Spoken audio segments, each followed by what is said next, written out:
fame. Paid attention how you change. You know that I never change. Know that you ain't feeling my pain. Yeah.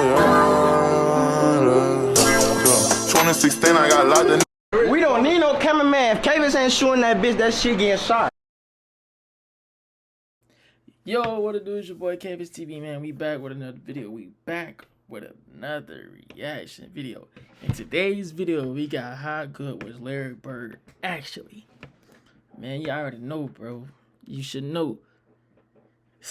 Larry the legend, man. We ain't even finna speak on it. If you seen previous videos with Larry, how we been keeping up with him, man. It's crazy, bro. Larry was different. Larry was him for real. I say that every time we tap into Larry. Hey, man, if you're new to the channel, make sure you like, comment, subscribe if you know. Like I said, give me to my goal, man. Give me to my goal, man. Give me to my goal, man. So, yeah, bro. If you looking at this channel or tuning into the channel, check out my previous videos, man, and tap into your boy and come back to this video. So, hey, we finna get into this video, man. Let's go.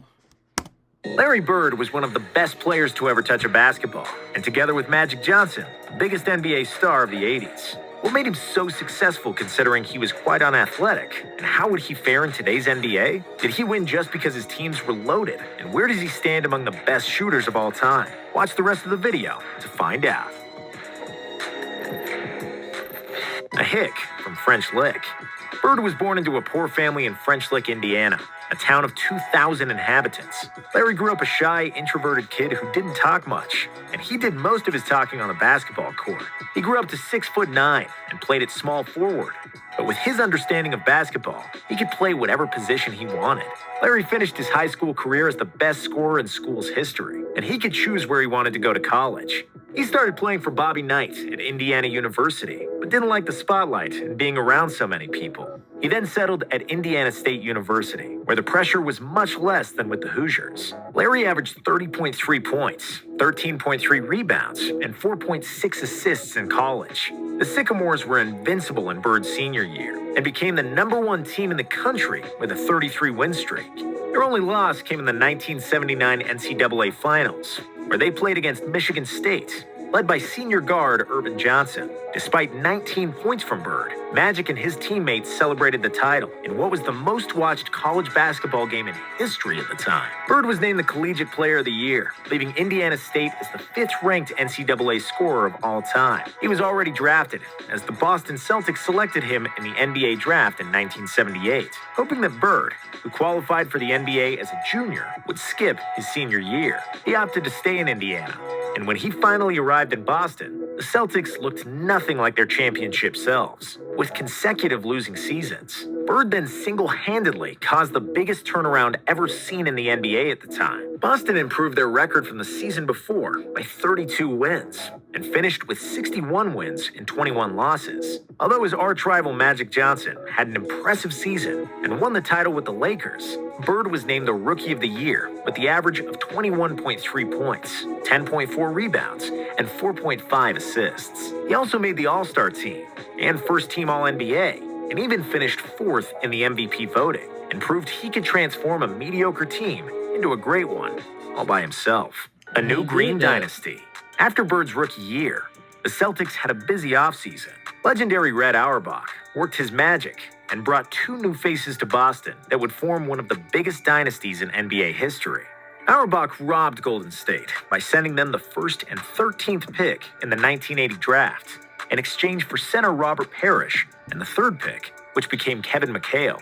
Along with the newly formed Big Three, the Celtics also had an all-star point guard, Nate "Tiny" Archibald, young and athletic forward Cedric Maxwell, and a few well-integrated role players that made the team complete. The head of the snake was, of course, Larry Bird, who was 2nd in MVP voting, en route to a league-leading 62-20 record. The Celtics avenged the loss to the Sixers from the previous year And after a tough 7-game series in the Eastern Finals, they were in the NBA Finals once again.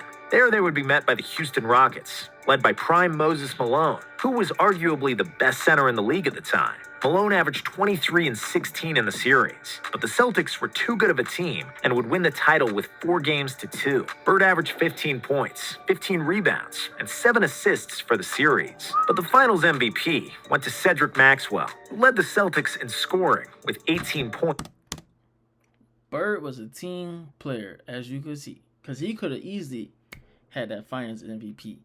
But 15 points, 15 rebounds, 7 assists or something like that?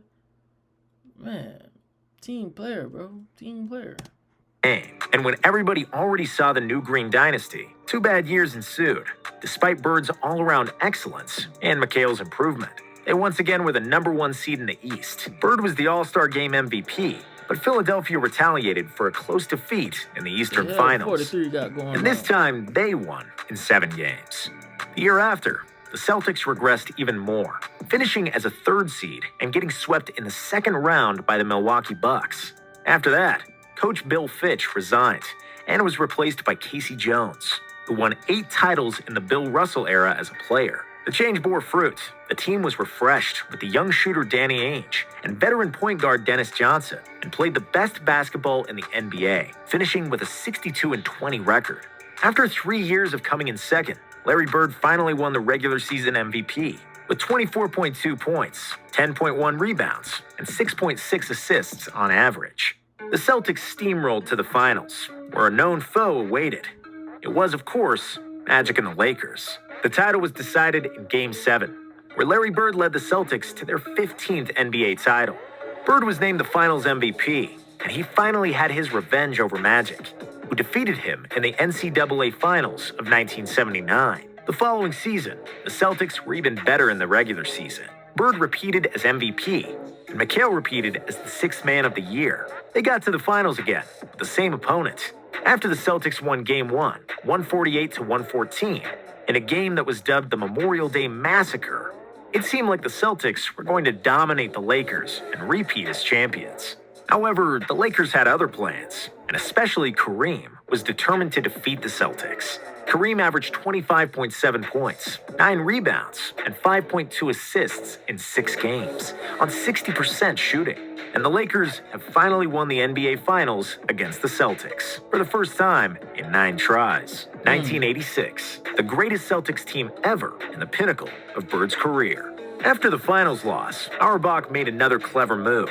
He traded Cedric Maxwell to the Clippers for Bill Walton, once one of the most talented centers in the league, who accepted the role of a 6th man on the Celtics, while Kevin McHale moved to the starting lineup. The Celtics won 50 out of 51 home games that year, which is a record that still stands and likely will never be broken. Larry Bird experienced the absolute peak of his game and basketball brilliance in 85-86. He deservedly won another MVP and became the only player other than Wilt and Bill Russell to win the award in 3 straight seasons. The 85-86 season birthed several games that proved the endless basketball genius of Larry Bird, and most notable is the left-handed game. Before the game against Portland, Bird surprised his teammates and journalists by saying that he would shoot the whole game with his left hand because he wanted to motivate himself for a relatively meaningless regular season game. How much did he score? Just 47 points, 14 rebounds, 11 assists with a game-winning shot, and 22 points scored with his left hand out of sheer boredom and fun. And those are the reasons why he was called Larry Legend. Apart from that, he also scored a career-high 60 points on the Atlanta Hawks earlier in the season. Almost everything he put up toward the basket went in, and he got into such a zone that the Hawks bench jumped off their chairs and cheered, after which they received hefty penalties from the Hawks coach, Mike Fratello. Throughout the game, the commentator noted that what he was watching was the biggest shooting exhibition in basketball history, and at the time, it truly was. The Celtics won 67 games in the regular season and lost just 1 game in the playoffs on their way to the finals. There, they would be greeted by the Twin Towers of Houston, Ralph Sampson and Hakeem Olajuwon, who defeated the Lakers in the West Finals. But nobody could touch the Celtics that season, who were one of the most talented teams ever assembled. Bird was 2 rebounds and 3 assists shy of averaging a triple-double in the finals, and he deservedly won his second Finals MVP. Final years, injuries, and the Dream Team. In 1987, the Celtics had a very difficult season. Their number 2 pick, Len Bias, tragically passed away after the draft, and they suffered many injuries during the season and the playoffs. But Larry Bird was too good, and they still advanced to the finals. After 2 7-game series against the Bucks, You know how good you had to be? You know how great you had to be? Everybody, well, you could say, damn them, everybody on your team hurt besides you. And you still imagine, you still take them to the finals? No, the playoffs in the finals? No, like, great you had to be as a player to do that, bro. There's only a handful that we seen did that. Hell, we seen LeBron took a team to the finals and then they ain't really have nobody. Like, I think the Celtics. I said Celtics. Cleveland when he first came, when he first year there, and Kyrie and fucking Kevin Love was hurt. It was just him taking like. Well, no, I'm wrong. I apologize, because they got hurt in the finals. But I think Larry team was hurt down there the whole season. Well, towards the end of the season.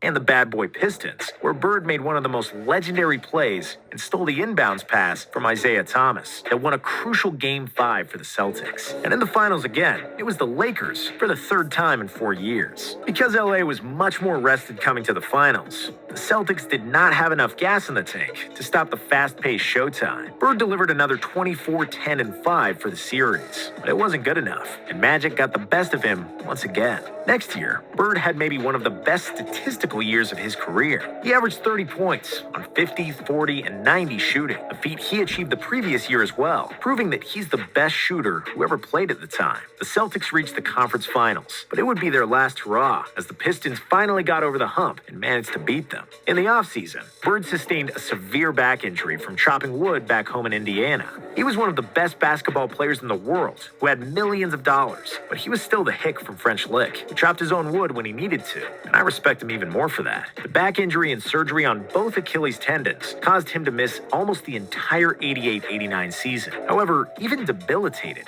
Bird was better than most players in the league, and despite needing to stretch for more than 2 hours to be able to run, he was still very productive. He was named an All-Star each of the last 3 seasons, along with some memorable performances, like a game in the 1991 playoffs where he suffered a concussion, but then pulled a Willis Reed and came back to the game, scored 17 points in the second half, and won the series for the Celtics. Unfortunately, the toll on his body was getting too much to bear, and he ended his career in 1992, when he finally became teammates with his good friend Magic Johnson on the Dream Team. Bird flew off into the sunset with the gold in Barcelona, retiring as the best small forward and the best shooter to ever play. Legacy. Trash-talking god, top 10 player ever. One of the most famous Larry Bird trash-talking stories is from the 1986 three-point shooting contest, when the legend walked into the locker room and asked all the other participants who's coming in second after him. Of course, he went on and swished near every three-pointer and won, all without taking his jacket off.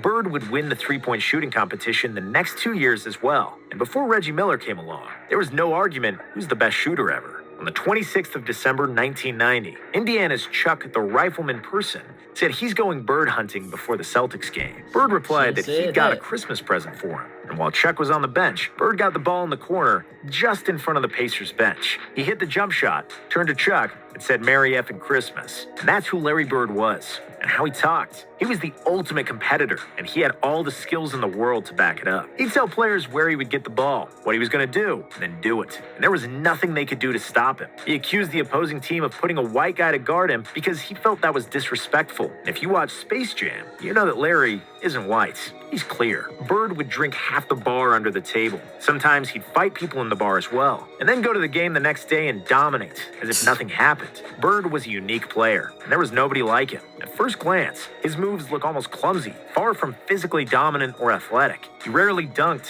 his vertical was average at best, and he never played exceptionally fast. From the neck down, in basketball terms, he was nothing special.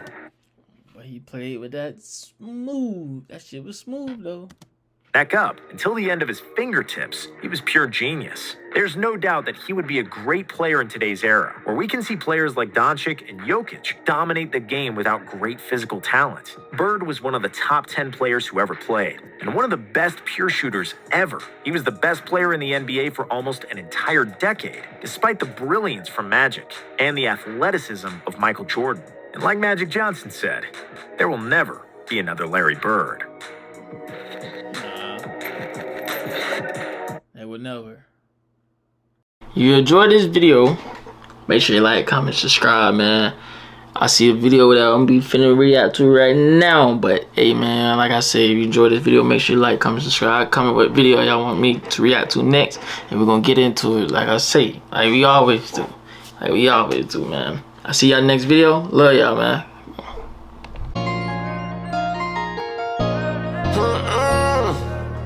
Been on the most, and out on the most. I finally got my weight up, Leaving the couch, my nigga get down. I told him to stay up. Thoughts I've been drowning, think on my mind, let's get my cake up. She want it now.